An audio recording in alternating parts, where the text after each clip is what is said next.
Hello everyone. Story time.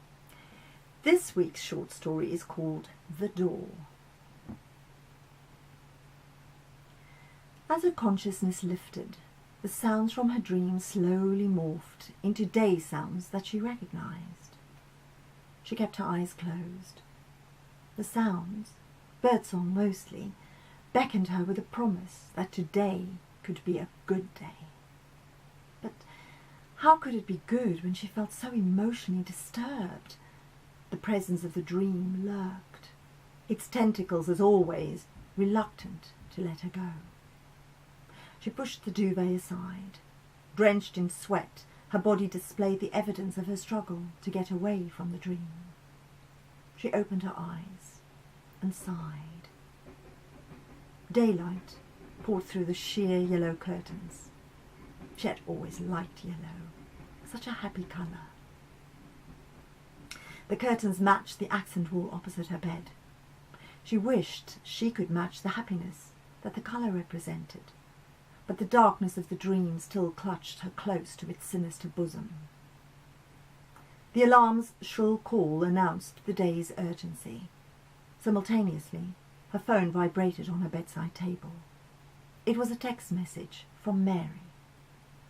"You still up for lunch? Kiss, kiss, kiss." Was she? Was she up for anything? She had to be up for work, no choice there. So why not lunch? Sure, see you there. Kiss, kiss, kiss. Send. Her weekly lunch meeting with Mary had worked itself into her life with as much insidiousness as everything else she had allowed. It was one of the things she didn't regret. A good old chinwag was often the antidote to an assortment of anxieties and hang-ups. Perhaps it was just the act of sharing things with another person, someone you could trust, that did the trick. No need for scientists to fiddle with your mind when you had such a friend as Mary. Hopefully, Mary got as much out of their relationship as she did. Outside, the day seemed friendly enough, unlike her fellow commuters who, no doubt, hated this part of their lives as much as she did. At 5 minutes to 1 o'clock, she switched off the computer and tidied her work into her to-do basket. She grabbed her handbag from the bottom drawer where she kept it out of the way and walked around the corner to the tiny restaurant to meet Mary. Mary had already secured their favourite table at the back of the restaurant and waved to her as she walked through the door, indicating that she had already placed their lunch order. A few other regulars sat at small tables, but mostly tourists who could not believe that such a quaint little place existed made up its daily clientele. Mary smiled at her as she sat down. "I hope you don't mind me saying, but you look like you could do with some more sleep." "Not so much more sleep, more quality sleep." Mary leant forward, concern in her eyes. "Oh no, not again. Did you try writing it down like I suggested? Has it helped?" She shook her head. "No. I haven't managed to write down anything yet. I've got the pen and paper ready on my bedside table as you suggested, but unlike you, I don't remember much when I wake up. There's only this sense of danger and the overwhelming feeling of helplessness. It's really beginning to get me down." Mary nodded. "I can see that. But it's not true that you don't remember anything. You told me about the door before. I take it you had the same dream again last night." She sighed. "Yeah, it was the same dream about the door. I don't even know why it's so terrifying. I mean, it's just a door. The door itself isn't scary. It's actually rather beautiful, an ornately carved wooden door. I think it might be because it's so old. I get a sense that it's truly ancient and that the secret it holds must not be revealed." She sat back in her chair, flipping her hair out of her eyes. "It sounds so stupid when I talk about it. I can hear myself saying these words to you, and it sounds like it's nothing." Mary's eyes continued to show concern for her friend. "Well, it's clearly not nothing. If writing down hasn't worked, and talking to me hasn't worked, perhaps you should see a professional. Like a shrink, you mean? Yes. Their food arrived and neither spoke while the waitress put the plates on the table. When she left, Mary continued. Maybe there's some deep-seated something you need to let go of. How long have you been having this dream again, did you say? She finished chewing a mouthful of mashed potato before answering. Ever since I can remember. It must have started when I was very young, maybe 5 or 6. And there was no trauma around that time? My dad died, but I was too young to really know what was going on. Mary sat back in her chair, a satisfied smile on her face. Well, there you are then. It must have something to do with that, don't you think? Maybe I... But before she could continue, Mary interrupted her. I know what you should do. Tonight, when you have the dream again, you should open the door. What? Mary nodded as she munched on a tomato. Yes, you should open the door. But that's what I'm scared. Remember, it's just a dream. You can't really get hurt. If I were you, that's what I would do. Confront your fears head on. My mum always said that when you do that, you'll find the lion turns into a kitten. She smiled despite herself. You mean you want to use me as a guinea pig to see if your mum's words of wisdom are true? Sure, why not?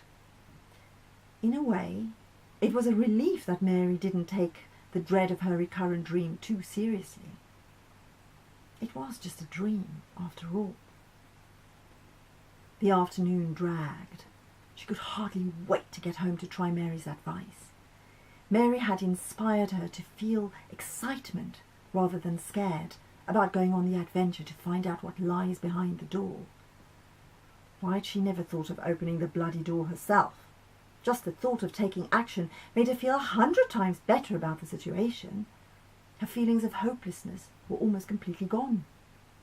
That night, she took extra care when getting ready for bed. She made sure that the pen was lying on top of a blank page, ready to be used. She squished her pillow until it felt comfortable, and then switched off the light, ready for whatever the night and the dream would bring. This time, when the door appeared, it came with the knowledge that she was dreaming. She found herself moving closer and closer to the door, as always. Its massive size rose above her head and towered over her, shrinking her to the size of an ant. She had to stand on her toes as her hand reached out to touch the massive black handle above her head. So far, nothing was different from what had happened in the dream every single time before. But this time, instead of withdrawing her hand, she willed herself to stay. She knew this scenario usually ended with her screaming away as fast as her legs could carry her. Even though she could never get away from the door, that was the horror of it. Slowly, very slowly, she turned the handle. The door started to move inwards. On the other side of the door, only darkness met her eyes. She nearly lost her nerve then. Her breath was coming fast and high. Her heart was thumping in her chest, and she knew her body was drenched in sweat. The scream that usually accompanied her efforts to get away from the door sat in her throat. Her eyes felt as though they were on stalks, as she stayed alerted to even the smallest movement that might spell danger. The door moved further inwards, and she went with it, even though everything in her wanted to scream and run. She squared her shoulders and clenched her jaw in determination instead. This time she won't be beaten. The door stood wide open. The space in front of her was in total darkness. She remained in the doorway. Just as she was wondering if it was a good idea to go inside, light flooded the room. It was massive. Maybe that's why it had to have such a big door. Her heart still thumped in her chest, but now it was with excitement. It was the most beautiful room she had ever seen. Every wall, from floor to very high ornate ceiling, was filled with books, rows and rows upon rows and rows of books. The room drew her inside. As she walked, she glided her finger along the spines of the books. Each spine displayed only one name at a time. So many names! A different name for each book. Sudden insight flooded her mind. The names! It was their stories, their lives, all our lives. They're just stories. That was the door's secret. She wanted to remember that. She wanted to write it down when she woke up. And she had to tell Mary that her mum was right. The lion, when faced, turns into a kitten.